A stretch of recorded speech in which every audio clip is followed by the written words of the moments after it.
بسم اللہ الرحمن الرحیم۔ اگر امام کے پیچھے سورہ فاتحہ پڑھی جائے تو نماز ہو جائے گی۔ ویسے تو آپ کا بیان سنا تھا، ہمارے نزدیک نماز نہیں ہوگی، کیونکہ امام کے پیچھے قرات کرنے سے قرآن نے منع کیا، اذا قرئ القرآن فاستمعوا له وانصتوا، جب قرآن کی تلاوت کی جائے تو خاموشی سے سنو اور خاموش رہو، غور سے سنو اور خاموش رہو۔ یہ آیت خطبے کے بارے میں بھی ہے، نماز کے بارے میں، جہاں بھی قرآن سنانے کے لیے پڑھا جائے گا۔ ایک تو ہوتا ہے نا کوئی اپنی تلاوت کر رہا ہے تو وہ تو اپنی کر رہا ہے، وہ اپنی کر رہا ہے، آپ کوئی بھی کام کر سکتے ہیں کہ باقاعدہ قرآن کی محفل ہو، چاہے خود جمعے کے خطبے میں ہو چاہے نماز میں ہو، یہ بہت واضح آیت ہے۔ دوسری حدیث آتی ہے کہ صحیح مسلم کی حدیث ہے، انما جعل الامام لیتم به اذا کبر فکبروا واذا قرأ فانصتوا واذا قال ولا الضالین قولوا آمین۔ امام کو امام اس لیے بنایا جاتا ہے اس کی اقتدا کی جائے، جب وہ تکبیر کہے تم بھی تکبیر کہو، جب قرات شروع کرے تو خاموش ہو جاؤ، جب ولا الضالین کہے تو آمین کہو۔ تو ان احادیث کے پیش نظر ہمارا موقف یہی ہے کہ امام کے پیچھے تلاوت جائز نہیں ہے۔ باقی اجتہادی اختلاف ہے اس میں ائمہ کرام کا، جو ائمہ اس کو لازم سمجھتے ہیں جیسے امام شافعی، تو پھر وہی بات آ جاتی ہے، یا تو آپ دلائل کی دنیا میں جاؤ یا تقلید کا راستہ اختیار کرو۔ تو تقلید ہے تو پھر ایک کی تقلید، یہ نہیں کہ کبھی حنفی بن رہے ہو کبھی شافعی بن رہے ہو، سمجھتے ہو کہ نہیں سمجھتے ہو۔ بات سے بات نکلتی ہے، میرا ایک بیان بھی لوگ آدھا چلا رہے ہیں، کیا ہو گیا بھائی یہ پیچھے، یہ تو ریکارڈ ہو گیا نا، میرا ایک بیان بھی لوگ آدھا چلا رہے ہیں۔ میں نے یہ بات کی کہ آج کل نا فرقہ واریت کے خلاف کوئی نیا فرقہ بنتا ہے اور کہتا ہے کہ ہمارا کوئی فرقہ نہیں ہے، اور اس نام پہ نئے نئے فرقے روز مارکیٹ میں آ رہے ہیں۔ تو میں نے اس سے کہا تھا کہ کچھ دعوے دیکھنے میں بڑے اچھے ہوتے ہیں، حقیقت میں ان تلوں میں تیل نہیں ہوتا۔ اب مثال کے طور پر لوگ کہتے ہیں اسلام میں فرقہ واریت نہیں ہے۔ نبی صلی اللہ علیہ وسلم نے فرمایا امت کے 73 فرقے ہوں گے، ایک جہنمی ایک جنتی، باقی سارے کہاں جائیں گے؟ جہنم میں۔ اس میں نے بیان کیا کہ وہ جو ایک جنت میں جائے گا وہ بھی تو فرقہ ہی ہوگا نا۔ تو آپ نے کیا کرنا ہے، آپ نے نئے فرقے بنانے کے بجائے جتنے مارکیٹ میں چل رہے ہیں ان میں دیکھنا ہے کہ صحیح کون ہے غلط کون ہے۔ جو صحیح ہے اس کو آپ فالو کریں، باقیوں کو اپنے حال پہ چھوڑ دیں۔ یہ نہیں کریں کہ سب غلط ہے تو ایک نیا بناؤ مارکیٹ میں، جتنے مارکیٹ میں ہیں انہی میں سے ایک صحیح ہے، اس کو فوکس کرو۔ اس پہ کسی نے کہا کہ دیکھو یہ مفتی صاحب کیسے فرقہ واریت کو پروموٹ کر رہے ہیں، انہوں نے کہا ایک صحیح ہے اور اس کو فالو کرو، اس کا مطلب باقیوں کو یہ جہنمی قرار دے رہے ہیں۔ تو یہی تو فرقہ واریت ہے کہ اپنے سوا سب کو غلط سمجھنا۔ میں نہیں باقیوں کو جہنمی قرار دے رہا، حدیث باقیوں کو کیا قرار دے رہی ہے؟ جہنمی۔ سمجھتے ہو کہ نہیں سمجھتے؟ حدیث میں آتا ہے ایک صحیح ہوگا باقی سارے کیا ہوں گے؟ غلط ہوں گے۔ اور پھر میں نے یہ نہیں کہا وہ دیوبندی ہوگا یا اہل حدیث ہوگا، میں نے کہا اس کی علامت دیکھی جائیں گی، ما انا علیہ و اصحابی، جو نبی اور صحابہ کے مسلک پہ چل رہا ہے، نبی کے ساتھ صحابہ کو ایڈ کرنا پڑے گا۔ جو قرآن و سنت کی وہ تشریح بیان کرتا ہے جس پہ صحابہ کا عمل نہیں تھا وہ بھی جہنمی ہے۔ سمجھتے ہو کہ نہیں سمجھتے؟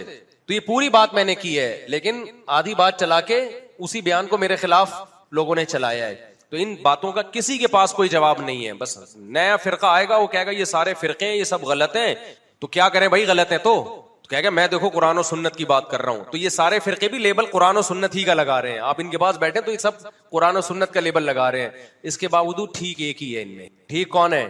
ایک ہی ہے کہ جو قرآن و سنت کی وہ تشریح کر رہا ہے جو صحابہ سے منقول ہے۔ کبھی بھی صحابہ تابعین کو آپ بیچ سے نکالو گے نا اگر، تو پھر قرآن و سنت کی تشریح معتبر ہی نہیں ہوگی آپ کی۔ سمجھتے ہو کہ نہیں سمجھتے ہو؟ تو بیانوں کو کاٹ کاٹ کے نہ چلایا کریں۔ اچھا میرے بھائی یہ ہو گیا سورہ فاتحہ کا۔ اگر وضو کے دوران آ رہا ہو، کیا آ رہا ہو بھائی؟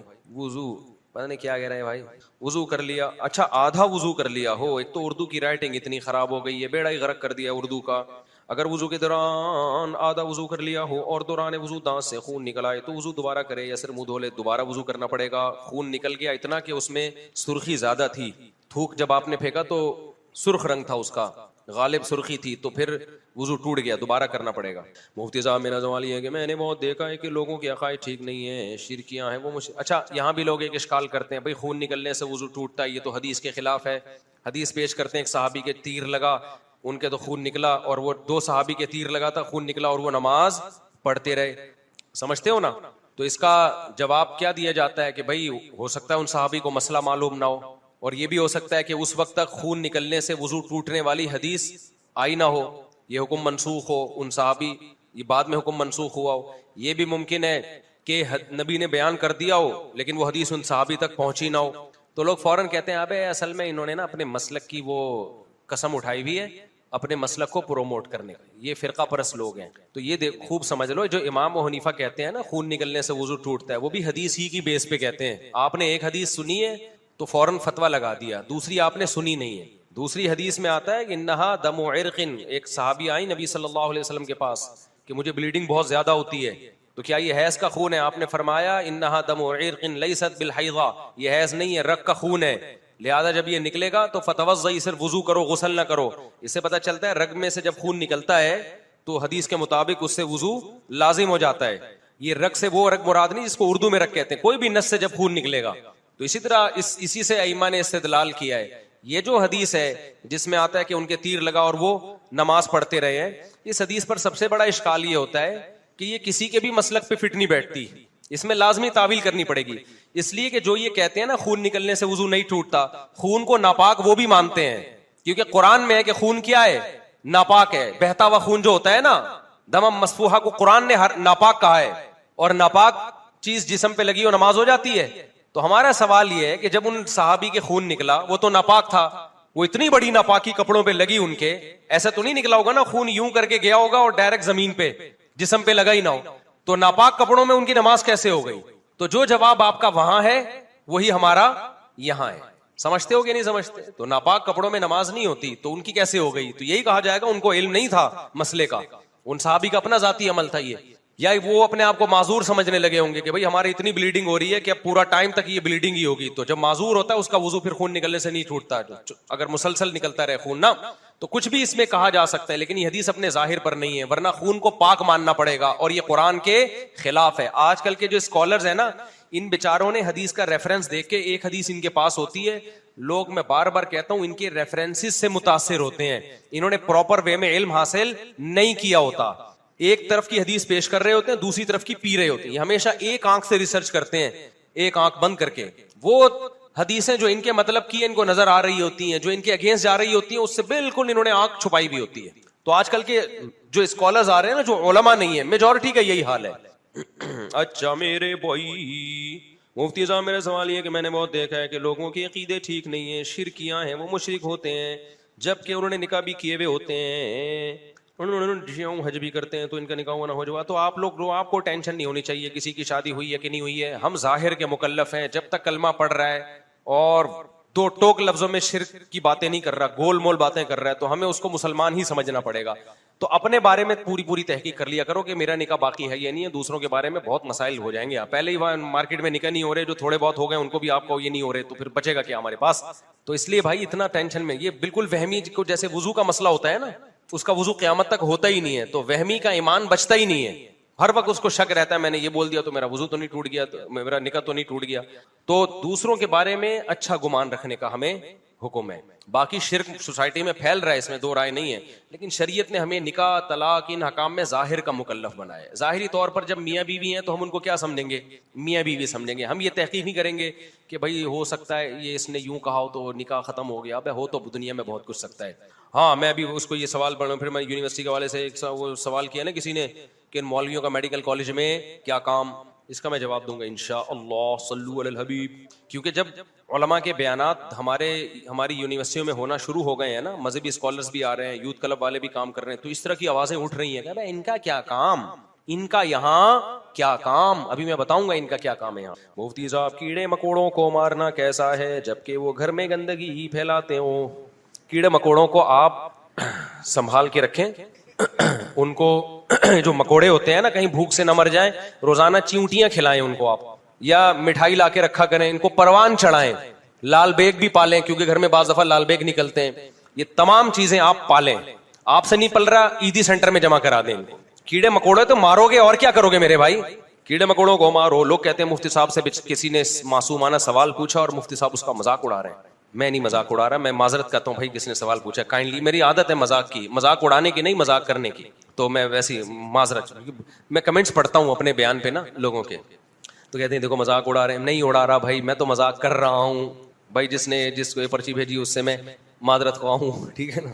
مفتی صاحب ہندوؤں کے ساتھ کھانا پینا، ان کے برتن میں پانی پینا کیسا ہے؟ جائز ہے بھائی، غیر مسلموں کے ساتھ کھانا پینا، ان کے برتن میں پانی پینا بھی جائز ہے. باقی کسی کو طبعی طور پر کراہت آتی ہے تو ایک الگ بات ہے.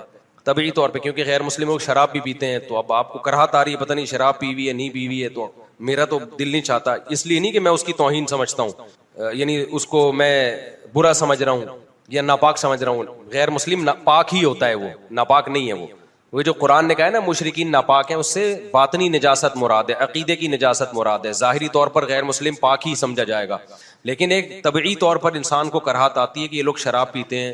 پھر اندرونی صفائی کا ان کے ہاں وہ اہتمام نہیں ہے جو مسلمانوں کے ہاں ہے. بیرونی صفائی تو ہوتی ہے، اندرونی صفائی میں ان کے مذہب کا حصہ نہیں ہے نا وہ چیزیں. اب جو ہم لوگ میں جو خاص طور پہ نمازی ہوگا وہ تو نہ چاہتے ہوئے بھی دن میں 15 دفعہ کلی کر کے دانت صاف کرے گا. پھر مجھے غصہ آتا ہے یار آپ لوگ پہ، کتنا ہی میلا ہو نمازی آدمی پانی سے استنجا بھی کرنا پڑتا ہے اس کو، اور اللہ بھلا کرے. استنجا سے مجھے یاد آیا کہ وہ میڈیکل کالج میں جس نے مجھ پر اعتراض کیا نا کہ مفتی صاحب کا مولویوں کو میڈیکل کالج میں کیا بیان، کیا ان سے استنجا سیکھنے کے لیے آئے ہو؟ یہ طنز کیا ہوا تھا اس نے، کیا یہ تمہیں استنجا سکھائے گا؟ یعنی ان کا خیال یہ کہ مولویوں کا کام لوگوں کو استنجا سکھانا ہے اور ڈھیلے کا استعمال کرنا سکھانا ہے. تو میں ابھی آ رہا ہوں اس کی طرف، ابھی آ رہا ہوں، آپ بے فکر رہیں. میں بتا رہا ہوں ابھی کہ تم مولویوں کو اگر سوسائٹی سے نکال دو گے نا واقعی تمہیں استنجا بھی نہیں آئے گا. جس سوسائٹی میں مولوی نہیں ہے نا، انگریزوں کے یہاں مولوی ہوتے ہیں 20-20 سال گزر جاتے ہیں، پانی کے استعمال کی توفیق نہیں ملتی.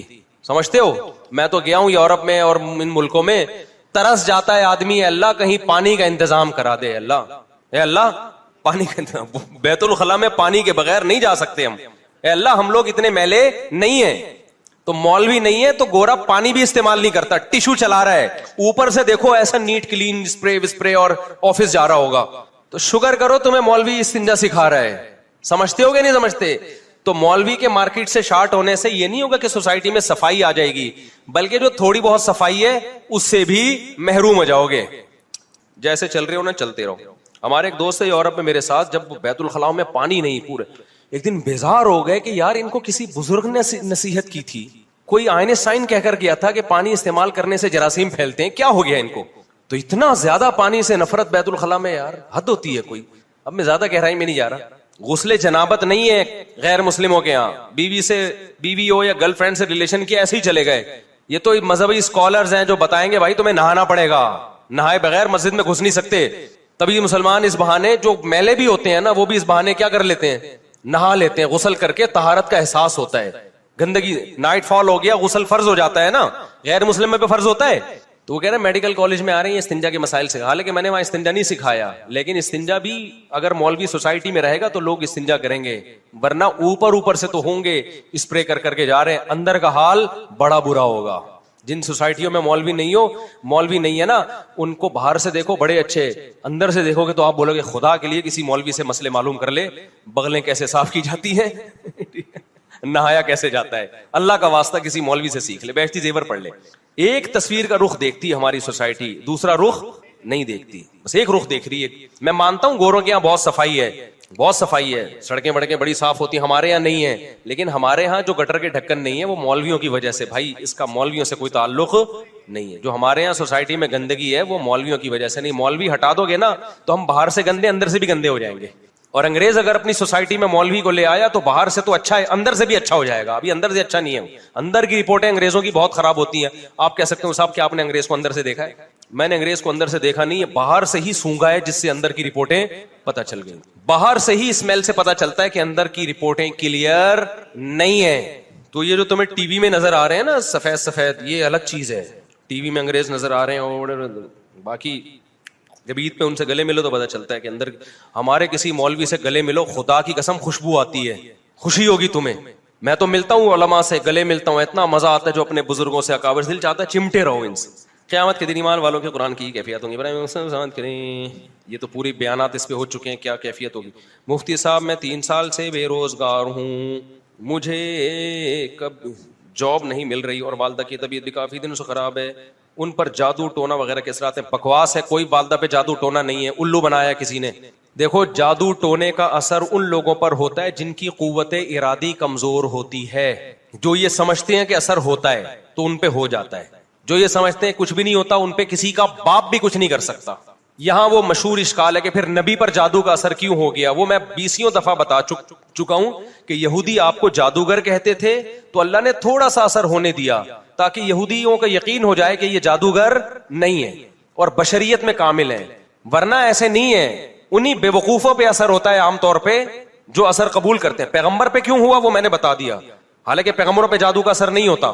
لیکن اللہ نے پیغمبر پہ ہونے دیا محمد صلی اللہ علیہ وسلم پر، تاکہ حالانکہ آپ تو دنیا کے ذہین ترین انسان تھے اور قوت ارادی انتہائی مضبوط، آپ نے کہا میرے ایک ہاتھ پہ چاند اور ایک ہاتھ پہ سورج رکھ دو، میں اپنی دعوت سے پیچھے ہٹنے والا نہیں ہوں. اتنی قوت ارادی کسی کی ہوتی ہے؟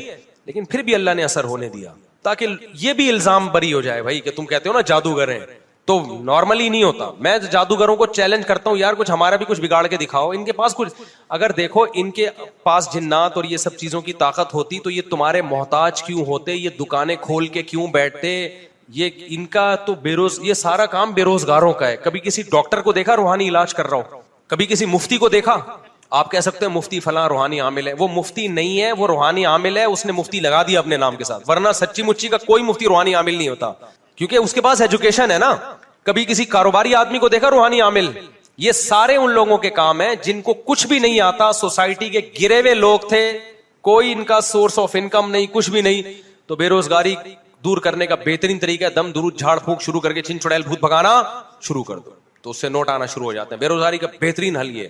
تو اس لیے آپ کی والدہ پہ کوئی جادو وادو نہیں ہے، دماغ سے نکال دیں. جس گھر میں ہم لوگ ہیں وہ گھر بہت بھاری ہے، اوئے ہوئے ہوئے ہوئے، آپ نے ترازو میں تولا ہوگا اس گھر کو. ہم پہ قرضہ بہت زیادہ ہے. اور جس کے دماغ میں ایک دفعہ یہ آ گئے کہ مجھے جاب اس لیے نہیں مل رہی کہ مجھ پہ جادو ہے، مجھ پہ، اب وہ گئی زندگی برباد. اب نہ وہ کبھی ٹھیک ہوگا، نہ کبھی اس کا روزگار ملے گا، کیونکہ نا امید ہو گیا. اور ساری صلاحیتیں جادو کے علاج میں، جو جاب تلاش کرنے میں ٹائم لگانا تھا وہ چڑیل بھگانے میں لگائے گا، تو گیا کام سے. سمجھتے ہو؟ ایسے مذہبی رہنماؤں کو پکڑنے کی ضرورت ہے. یہ لوگ بدنام کر رہے ہیں اسلام اور دین کو. ہم پر گردہ بہت زیادہ ہیں. چھوٹی بہن کی آنکھوں کا مسئلہ ہے، ان کی اللہ وہ بیچاری کی آنکھ ضائع ہوئی، اللہ تعالیٰ شفا دے بھائی. دوسری کو خطرہ ہے، گھر میں بہت زیادہ پریشانی ہے، کوئی وظیفہ بتا دیں. رات کو تہجد میں اٹھ کے 2 رکعت پڑھ کے اللہ سے دعائیں مانگیں، اور دن میں محنت کریں، پیسہ کمانے کی کوشش کریں، اسٹرگل کریں. وظیفوں میں ٹائم لگانے کے بجائے وظیفہ تو دعا مانگیں، وہ تو مانگنی ہے دعا، تو مسلمان کا تو ایمان اللہ پہ ہے، کثرت سے دعائیں مانگیں اور دبا کے محنت کرو. اور جو کہے نا جن ہے بھوت ہے چڑیل ہے، میری طرف سے ایک لگا دو اس کو اپنی ذمہ داری پہ. یہ ہو گئے مفتی طارق مسعود صاحب، ہم بڑی دور سے آپ سے ملنے آئے بھائی. مجھے میرا سفر ہے ابھی، مجھے فوراً نکلنا ہے. کون ملنے آیا ہے؟ کہاں ہے؟ السلام علیکم، سب سیٹ ہے؟ ملاقات ہو گئی، ٹھیک ہے، اپنا خیال رکھیے گا. میرا ظفر بھائی، مفتی صاحب بریلوی علماء کہتے ہیں کسی دوسرے مسلک کے امام کے پیچھے نماز نہیں ہوتی، یہ ان کے بیان نہیں سن سکتے کیا؟ دیوبندی فرقے میں بھی اس طرح کی کوئی پابندی ہے؟ دیکھو اس میں 3 قسم کے اسکالرز ہیں. کچھ اسکالرز کہتے ہیں سب کو سنو، سب کو سنو. لوگ کہتے ہیں یہ ہیں حق پرست، حالانکہ یہ حق پرست نہیں ہے. اگر آپ نے حق اور باطل کو جانچے بغیر سبھی کو سننا شروع کر دیا نا، تو دماغ خراب ہونے کے علاوہ کچھ بھی حاصل نہیں ہوگا. کچھ بیسک چیزیں ایسی ہیں جن پہ آپ کمپرومائز نہیں کر سکتے. مثال کے طور پر جو قرآن کے خلاف آپ کو لے کے جا رہا ہے، کچھ اسکالرز ایسے ہیں قرآن میں ہی شک پیدا کر دیتے ہیں، کچھ اسکالرز ایسے ہیں حدیثوں میں شک پیدا کر دیتے ہیں، کچھ اسکالرز ایسے ہیں جن کو سن کے صحابہ کی نفرت دل میں پیدا ہو رہی ہے، ان کو کبھی بھی نہیں سننا آپ نے. کچھ اسکالرز ایسے ہیں جن کو سن کے لگتا ہے یہی دنیا میں ٹھیک ہے، باقی ساری کیا ہے، باقی سارے غلط ہیں. تو یہ نہیں ہو سکتا کہ پوری امت غلط ہو جائے اور 4 آدمی ٹھیک ہو جائیں. ایسے اسکالرز کو نہیں سننا ہے، اتنے براڈ مائنڈڈ نہیں بنو. پھر تو قادیانیوں کو بھی سنو، پھر تو ملحدوں کو بھی سنو. تو اس سے وسوسے پیدا ہوتے ہیں. ایک دو چیز طے شدہ ہے نا، اس میں بھی شک پیدا ہو جاتا ہے. تو اصحاب علم تو سنیں گے جنہوں نے رد کرنا ہے. تبھی دیکھو نبی صلی اللہ علیہ وسلم نے حضرت عمر کو دیکھا نا تورات پڑھ رہے ہیں، آپ غضبناک ہوئے کہ جب وہ منسوخ ہو گئی ہے تو قرآن پڑھو، اب تورات کیوں پڑھ رہے ہو؟ تو جس نے تحقیق کرنی ہے اس کے لیے تو ٹھیک ہے. عام آدمی کو نبی نے تورات اور انجیل پڑھنے کی اجازت نہیں دی کہ بھائی ایک منسوخ ہے. تو ہمارا یہ عقیدہ ہے کہ صحابہ برحق ہیں، ائمہ مجتہدین برحق ہیں، امت گمراہی پہ جمع نہیں ہو سکتی. تو جو اسکالر کی دعوت سے یہ لگ رہا ہے کہ پوری امت غلط اور یہ ٹھیک ہے، صحابہ غلط اور یہ ٹھیک ہے، اس کو کبھی بھی نہیں سننا آپ نے، کیونکہ وسوسے پیدا ہوں گے. آپ اس کی بات پہ یقین کرو نہ کرو، لیکن آپ کے اطمینان اور جو عبادت ہو رہی ہے نا اطمینان سے، اس میں خلل پیدا ہونا شروع ہو جائے گا. دوسری بات یہ، بعض کہتے ہیں صرف مجھے سنو، یہ دوسری انتہا ہے. بھائی اہل حق کا ایک معیار ہے، ما انا علیہ واصحابی، جو صحابہ اور پیغمبر سے نہ ہٹا رہا ہو اور امت سے نہ ہٹا رہا ہو. تو ایسے پھر جو علماء سب کو سنو. پھر 2 انتہائیں سمجھ میں آ گئی. ایک یہ کہ سب کو سنو، یہ بھی غلط ہے. ایک یہ کہ صرف مجھی کو سنو، یہ بھی کیا ہے، غلط ہے. تو جو بھی اہل حق ہیں، اور اہل حق کا معیار حدیث کے مطابق کیا ہے، ما انا علیہ واصحابی، جو صحابہ کو فالو کرتا ہوں. تو جو اس معیار پہ پورا اترتے ہیں نا اسکالرز، ان میں سے سب کو سنو. آپ سمجھتے ہو کہ نہیں سمجھتے؟ اچھا بھائی، ابے کیوں پھر فرقوں کا نام لے لے کی؟ بس میں نے اصول بیان کر دیا، اب اس اصول پہ آپ دیکھ لو کس کو سننا ہے کس کو نہیں سننا. مودیدہ میری نانی کلثوم بی بی اور میرے خالو اعظم علی کی طبیعت کافی خراب ہے، ان کی صحت یابی کے لیے دعا کریں. دل سے دعا ہے جی، اللہ تعالیٰ دونوں کو صحت کاملہ عاجلہ عطا فرمائے. خواتین بازار جاتی ہے یا ڈاکٹر کے پاس چلی جاتی ہیں تو 2-3 نمازیں چلی جاتی ہیں. خواتین قضا نمازوں کے بارے میں بہت کمزور ہیں. بالکل صحیح کہا. خواتین ڈاکٹر کے پاس جا کے نمازیں ضائع کر دیتی ہیں. خواتین شاپنگ میں جا کے، وہ خواتین جو میرا بیان نہیں سن رہی ان کی بات کر رہا ہوں. یہ بہت بڑا جرم ہے بھائی. اسلام میں توحید کے بعد نماز سے بڑا کوئی حکم نہیں ہے. کسی قیمت پہ نماز چھوڑنے کی اجازت نہیں، چاہے شاپنگ پہ جائیں چاہے پارک میں جائیں. اب پارکوں میں ہوتا کیا ہے، خواتین کہتی ہیں ہمیں مسجد میں تو گھسنے نہیں دیا جاتا، تو پارک میں جگہ نہیں ہوتی تو نماز قضا کر لیتی ہیں. بھائی آپ مسجد میں کیوں گھسنے نہیں دیا جا رہا آپ کو؟ آپ جائیں امام صاحب سے بولیں کہ امام صاحب پھر اپنا گھر کا کمرہ دے دو، میں وہاں نماز پڑھ لوں. تو میں نے تو نہیں دیکھا کہ ائمہ کرام کی میجورٹی ایسا کرتی ہو، لیکن بعض مسجدوں میں نہیں گھسنے دیتے. یہ بالکل غلط کرتے ہیں. جو عورت نماز پڑھنے کے لیے مسجد میں آ رہی ہے اس کو روکنے کا کسی کو بھی حق نہیں ہے. تو وہ وضو کرے، اپنا نماز پڑھ لے وہ. اور اگر پارک ہی میں کوئی جگہ ہے تو وہاں پڑھ لیں. لیکن یہ کوئی عذر نہیں ہے کہ جی جگہ نہیں ہے. مٹی بھی پاک ہوتی ہے، آپ مٹی پہ کھڑے ہو کے نماز پڑھ لیں. سمجھ میں آ رہی ہے بات کہ نہیں آ رہی؟ پانی نہیں ہے، آپ پانی جو پینے کا پانی ہے نا اس سے وضو کر لیں. آپ خواتین کہتی ہیں پردے کی کوئی جگہ نہیں ہے، تو اسلام میں نماز کا حکم پردے سے زیادہ اہمیت کا حامل ہے. وضو کے لیے چہرہ کھولنا پڑے گا تو کھولے گی عورت اپنا چہرہ. کوشش کریں حتی الامکان مردوں سے دور جائیں، لیکن کوئی بھی جگہ نہیں ہے تو چہرہ کھولنا پڑے گا. سمجھ میں آ رہی ہے بات؟ یہ ایسی نوعیت آتی نہیں ہے، لیکن اگر آ جائے تو میں نماز کی اہمیت بتانے کے لیے بتا رہا ہوں کہ اگر ایسی نوعیت آئے نا تو بھی عورت کو نماز پڑھنی ہے. نماز نہیں چھوڑ سکتی کسی قیمت پہ. نہ مرد چھوڑ سکتا ہے اور نہ عورت چھوڑ سکتی. اور نمازی کا پتہ ہی ایسے موقع پہ چلتا ہے، سفر میں نماز چھوڑ رہا ہے کہ پڑھ رہا ہے، جہازوں میں نماز چھوڑ رہا ہے کہ پڑھ رہا ہے، ٹرین میں نماز چھوڑتا ہے کہ پڑھتا ہے، اور شاپنگ میں کے لیے جاتے ہوئے نماز چھوڑتا ہے کہ پڑھتا ہے. وہاں تو پتہ چلتا ہے نمازی کا. لوگ سمجھتے ہیں نماز پڑھنا فارغ لوگوں کا کام ہے، جن کا کوئی کام دھندہ نہیں ہے تو چلو نماز پڑھ لو. نماز مصروف لوگوں کا کام ہے. ٹرین میں جگہ نہیں ہے تو جگہ کیا، 2 پاؤں رکھنے کی جگہ ہونی چاہیے. ارے کہہ رہے ہیں ٹرین میں اگر جگہ نہ ہو تو نماز کہاں پڑھیں؟ نماز کے لیے اتنی جگہ چاہیے جتنی جگہ آدمی کو کھڑے ہونے کے لیے چاہیے. تو آپ خود کہاں سے اس ٹرین میں آ گئے جو جگہ نہیں تھی؟ تو آپ کھڑے ہوں، قبلے کی طرف رخ کر کے نیت باندھ لیں. رکوع میں تھوڑا سا جھک جائیں، سردے کی جگہ ہے تو ٹھیک ہے، نہیں تو تھوڑا سا زیادہ جھک جائیں. سمجھتے ہو؟ تو بس اس طرح سے ہو جاتی ہے. ہم نے تو ہمیشہ ٹرینوں میں نماز پڑھی، ہمیں تو کبھی نہیں لگا کہ یار ٹرین میں جگہ نہیں. آپ کہہ سکتے ہو صاحب آپ تو بزنس کلاس میں جا رہے ہو نا. آپ چلے جاؤ پہلے، میں پھر میرا بچہ، میں آپ ہی کا مسئلہ بتا رہا ہوں نا.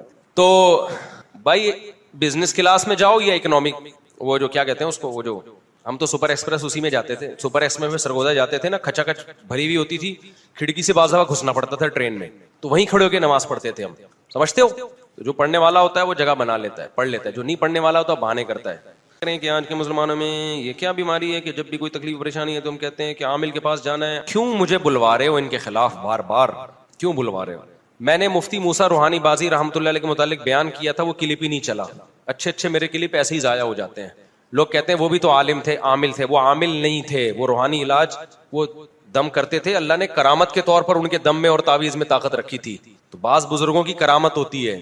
اب لوگ کہتے ہیں کرامت ورامت نہیں ہوتی، تو آپ کے یہاں بزرگ ہی نہیں ہوتے تو کرامت کہاں سے ہوگی؟ ہم لوگ کے یہاں چونکہ بزرگ ہوتے ہیں لہذا کرامتوں کے واقعات بھی ہوتے ہیں. اس پر میں نے پورا کلپ ریکارڈ کروایا تھا کہ مولانا مفتی موسیٰ روحانی بازی رحمۃ اللہ عامل نہیں تھے. وہ جیسی تعویذ دیتے فوراً اثر ہو جاتا. یہ اللہ کے کچھ اللہ والے لوگ ہوتے ہیں کہ وہ ویسے ہی بول دے تو اللہ کام. حدیث میں آتا ہے کچھ اللہ کے نیک بندے ایسے ہوتے ہیں کسی چیز پہ قسم اٹھا لینا اللہ اس کو ویسے ہی پورا کر دیتا ہے. یہ بزرگ نے قسم اٹھا لی ہے، سمجھ رہے ہو؟ تو یہ اللہ کی طرف سے کچھ معاملات ہوتے ہیں. مفتی صاحب شہوت روکنے کی وجہ ذہنی توازن خراب ہونے یا ایمان خراب ہونے کا خطرہ ہے، مگر گھر میں کہ پیسے نہیں، بھیک مانگ سکتا ہوں. خودکشی سے بچنے کے لیے زنا کر لینا کیسا ہے؟ خودکشی کر لے بھائی. تو یہ جو اپنے آپ کو اتنا مجبور سمجھ بیٹھتے ہیں نا کہ اب مجھے عورت نہیں ملی تو میں تو مر جاؤں گا، یہ اپنے اوپر آپ نے شہوت کو مسلط کر لیا ہے. میں مانتا ہوں کہ نوجوان آدمی پہ شہوت بہت دماغ میں مسلط ہوتی ہے، اگر وہ حلال طریقہ نہ ملے اس کو تو بہت ساری برائیوں کی طرف جانے کا خطرہ ہوتا ہے. لیکن ایک بات خوب سمجھو، اس میں بھی بیلنس ضروری ہے.